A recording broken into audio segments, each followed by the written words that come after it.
সম্মানিত YouTube viewers, আসসালামু আলাইকুম। আসসালাম এ আর বি টিভির পক্ষ থেকে সবাইকে স্বাগতম। আশা করি সকলে ভালো আছেন। আজ আমি আবারও নতুন একটি টেকনিক্যাল টিউটোরিয়াল ভিডিও নিয়ে আপনাদের সামনে হাজির হয়েছি। তো আমার ভিডিওর বিষয় হচ্ছে ব্লাইন্ডার মেশিন। তো ব্লাইন্ডার মেশিন রিপেয়ার করে আমি আজকে আপনাদেরকে দেখাবো এগুলো কি প্রবলেম হয় এবং কি প্রবলেমগুলো হতে পারে, ম্যাক্সিমাম সময় কি প্রবলেমগুলো আমরা ফেস করি, এগুলোর সমাধান কি, সেগুলো আমি আপনাদেরকে আস্তে আস্তে বোঝানোর চেষ্টা করব এবং করে দেখাবো ইনশাল্লাহ। তো ভিউয়ার্স, এখানে যে মোটরটি দেখতে পাচ্ছেন, এই মোটরটি একটা ইউনিভার্সাল মোটর। এটা এসি এবং ডিসি উভয়তেই চলে, তবে এসি আসলে 12 ভোল্ট 24 ভোল্ট এরকম কি হবে না।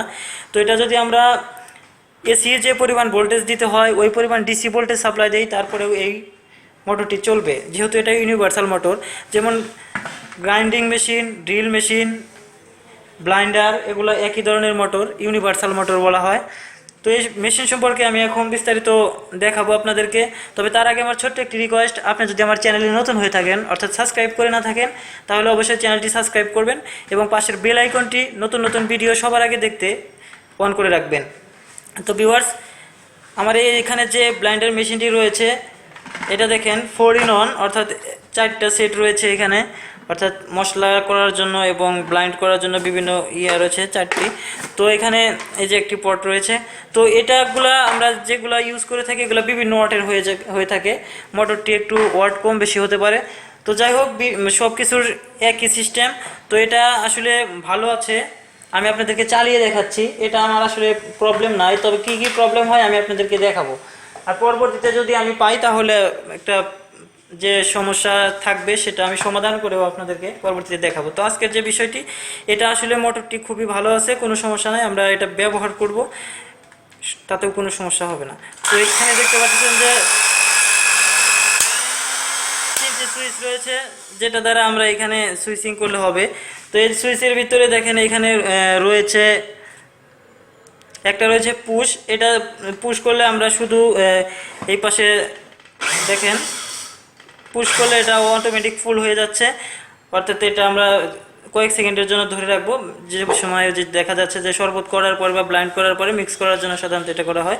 তো এটা দিলে একরকম পাওয়ার হবে এবং এইটা দিলে একরকম পাওয়ার হবে। তো দেখেন, এটা দিলে কিন্তু আরও বেড়ে যাচ্ছে।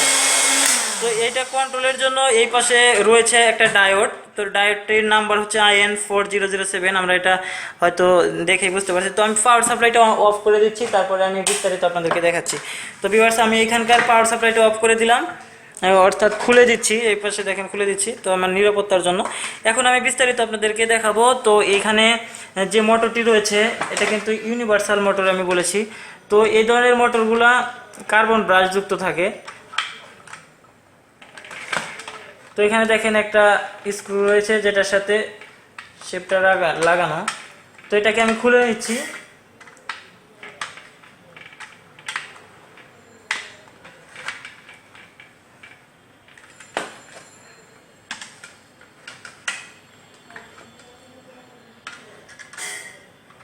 তো ভিউয়ার্স, ধৈর্য সহকারে সম্পূর্ণ ভিডিওটি দেখবেন, আশা করি ব্লাইন্ডার মেশিন সম্পর্কে ক্লিয়ার হয়ে যাবেন। তো এই পাশের যে বেসটা ছিল সেটা কিন্তু আমি খুলে দিচ্ছি এবং এই পাশে দেখেন আরও 4টি স্ক্রু রয়েছে, যে 4টি স্ক্রু খুললে আমরা এটাকে একদম খুলে ফেলতে পারবো। তো ভিডিওটা আমি একটু স্কিপ করে দিচ্ছি, আমি স্ক্রু 4টা খুলে নিচ্ছি, তারপরে আবারও দেখাবো।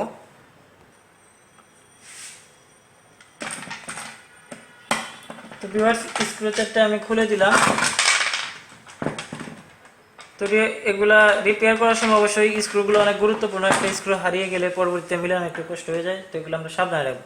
তো ভিউয়ার্স, এখন এখানে দেখেন, এখানে কিন্তু আসলে বেশি কিছু নাই। এখানে জাস্ট একটা কার্বন ব্রাশ এবং কার্বন হোল্ডার এবং কমোডেটর রয়েছে। তো কমোডেটর ওয়াইন্ডিং আসলে বাংলাদেশে ওরকম করা হয় না, আমি আগে একটা ভিডিও শেয়ার করছিলাম, সেখানে বলেছি। তো এখন যেটা দেখেন, এখানে কার্বন ব্রাশ রয়েছে। এটা ম্যাক্সিমাম সময় কার্বন যে ব্রাশটা সেগুলো ক্ষয় হয়ে যায়। এটাকে আমি খুলে দিলাম, দেখেন এই পাশে কার্বন যে ব্রাশটা সেটা বের হয়ে যাবে এবং এই পাশেও একটা কার্বন ব্রাশ রয়েছে। যেটা কমোডেটরের সাথে সিরিজে কানেকশন রয়েছে। তো এই যে দেখেন কার্বন ব্রাশ, এগুলো অনেক সময় এখানে ক্ষয় গিয়ে এখানে মাথাটা অনেক সময় টাল হয়ে যায় বা বাঁকা হয়ে যায়, যার কারণে স্পার্ক করে। তো আমরা যদি পরবর্তীতে এই ধরনের কার্বন ব্রাশ যদি চেঞ্জ করে দেই তাহলে কিন্তু এটা অনায়াসেই ঠিক হয়ে যাবে এবং পরবর্তীতে কোনো সমস্যা হবে না। দেখেন এটাও কিন্তু অনেকটা ক্ষয় গেছে, কেননা এটা অনেক ব্যবহার হয়েছে, তবে এখনও যে অবস্থা আছে যদি আমরা মাথাটা একটু ঘষে দিই কোনো সমস্যা হবে না। তো এই কার্বন ব্রাশটাতে সবচেয়ে বেশি সমস্যা হয়। তো ভিউয়ার্স, এই কার্বন ব্রাশটা যেটা দেখতে পাচ্ছেন, এটা যদি আমরা চেঞ্জ করে দেই তাহলে কিন্তু এই একটা মোটরটা ভালো হয়ে যাবে। তো এটা কিন্তু আসলে যে অবস্থায় আছে এটা ভালোই চালানো সম্ভব। এখন তারপরে কি হতে পারে সেটা আমি দেখাচ্ছি। এখানে দেখেন প্রথমত আমি মোটরটা আপনাদেরকে দেখাচ্ছি। এই মোটরে যেমন দুই পাশে দুইটা ফিল্ড কয়েল রয়েছে, অর্থাৎ এই যে কয়েলটা এটাকে বলা হয় ফিল্ড কয়েল, এবং এই পাশে যেটা এটাও ফিল্ড কয়েল, এবং ভিতরে আর্মিচার, এবং এইটুকে বলা হয় কমোডেটর। তো এই আর্মিচারের যে সাথে যে ওয়াইন্ডিংটা থাকে সেগুলো এই আর্মিচার ওয়াইন্ডিং খুব বেশি করা হয় না, কারণ এটা একটা সময় লাগে বেশি, এবং সময়ের মূল্যর চেয়ে এটার মূল্য কম হয়ে গেছে। কারণ কেননা এটা বাজারে কিনতে পাওয়া যায়, তো ম্যাক্সিমাম জায়গায় এগুলা 200-300 টাকা বা 350 টাকা এরকম টাকার মধ্যে কিনতে পাওয়া যায়। তো তারা এগুলা না কিনে বাজারে যে সমস্ত ইগুলো কিনতে পাওয়া যায় ওগুলো ফিটিং করে দেওয়া হয়। তো কিন্তু যদি এই ফিল্ড কয়েলটা পুড়ে যায় তাহলে এটা খুব সহজেই এটা করা যায়। তো আমি এখন এটা ফিল্ড কয়েল আমি একটা সিরিজ টেস্ট বোর্ড দিয়ে আমি আপনাদেরকে চেক করে দেখাবো যে আসলে ভালো আছে কিনা।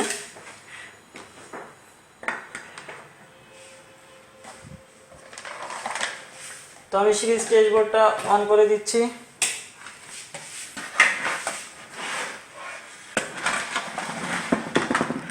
তো আমার এখানে একটা সিরিজ টেস্ট বোর্ড রয়েছে দেখতে পাচ্ছেন। তো আমি এখান থেকে লাইনটা নিয়ে নেব।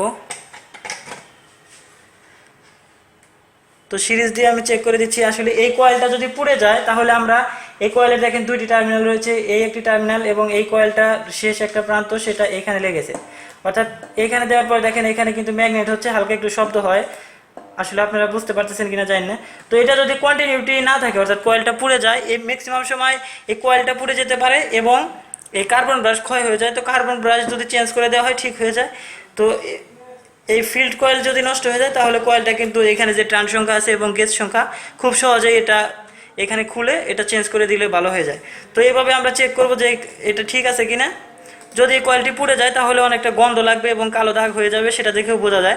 তারপরেও আমরা সিরিজ টেস্টবোর্ড বা মাল্টিমিটারের রেজিস্ট্যান্সে রেখে আমরা এটা চেক করতে পারি। তো এই কয়েলটি দেখেন ভালো আছে।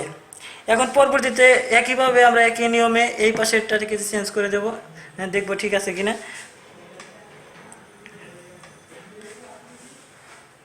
তো এটার এইখানে দেখেন একটা জয়েন্ট রয়েছে এবং অপর একটি টার্মিনাল এখানে আমি এই দুই পাশের দুইটা ইয়াতে ধরবো।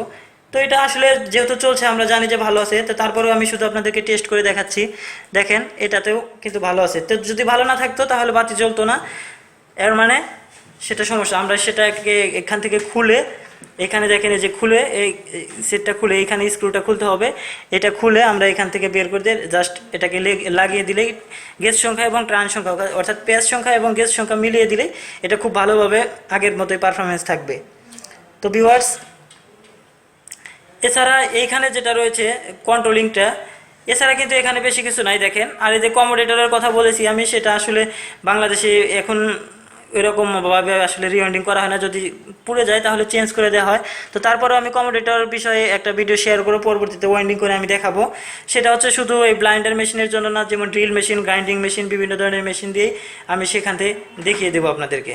তো আজকে দেখাচ্ছি না, আজকে আমি আপাতত এটুকুই দেখালাম এবং এখানে যে কন্ট্রোলিংটা রয়েছে সেটা সম্পর্কে আপনাদেরকে বলবো। তো এখানে যে ডায়োডটি রয়েছে দেখেন, এখানে কিন্তু প্রথমেই যে ফেজ তারটি দেখেন, আমাদের যে সাপ্লাই ফেজ তারটি এটা হচ্ছে নিউট্রাল। তো এই নিউট্রালটা আমরা যে রকম ছিল সেরকম করে দিচ্ছি, লাগিয়ে দিলাম। এবং এখন ফেজটা যে কন্ট্রোল করা হয়েছে এটা যেহেতু ফেজ তার দেখেন এখানে লাগানো হয়েছে, এবং এইখান থেকে একটা কন্ট্রোলিংয়ের জন্য এখানে যে পাতি রয়েছে, তো এই পাতি দিয়ে ফুল এটা এই যে দেখেন এইখানে একটা ফেজ, এখানে একটা, এখানে একটা। তো আমরা যখন পুশ করছি তখন এইখানে আসে এটাকে লাগছে, তখন এইখানে কোনো রেজিস্ট্যান্স থাকছে না।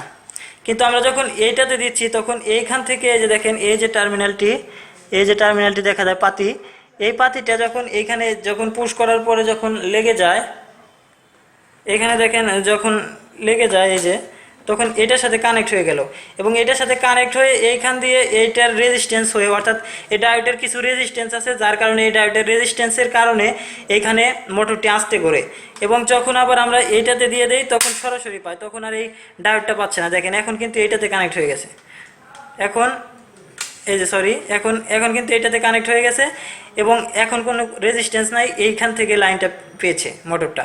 তো সো এটা ফুল স্পিডে ঘুরবে। এবং যখন আমরা শুধু সামান্য পুশ করব এই সুইচটা, দেখেন এটা কিন্তু আটকে থাকে না, অর্থাৎ এটার এখানে ধরার মতো কোনো রকম পার্টস নাই, মেকানিক্যাল সিস্টেম।